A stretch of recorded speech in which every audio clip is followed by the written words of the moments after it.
if you need to go to a medical doctor, don't tell them that you suspect that the computer is causing this problem, that the computer screen is causing this. Just tell them, I have these symptoms, and you, please, dear doctor, you tell me what kind of illness I have. And the medical doctors couldn't. They tried, they looked in all their textbooks, and they were thinking of things, but no, it wasn't any classical illness like dermatological illness and so on.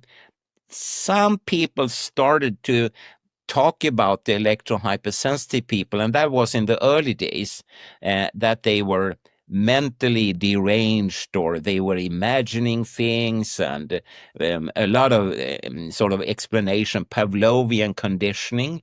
And then finally they arrived at a very interesting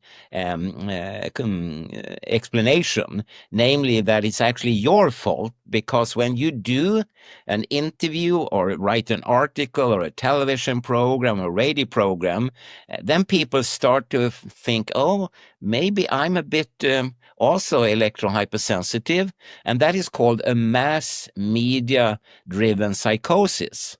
And even I remember I thought, interesting. And since I'm a scientist, I also thought, well, that's easy to control, to check.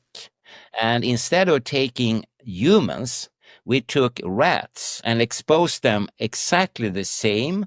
And to make a long story short, in spite of the facts that rats don't listen to radio, they don't watch television, they don't read newspapers, they still got the same cellular and molecular reaction patterns as the electrohypersensitive people. So that completely ruled out the mass media driven psychosis.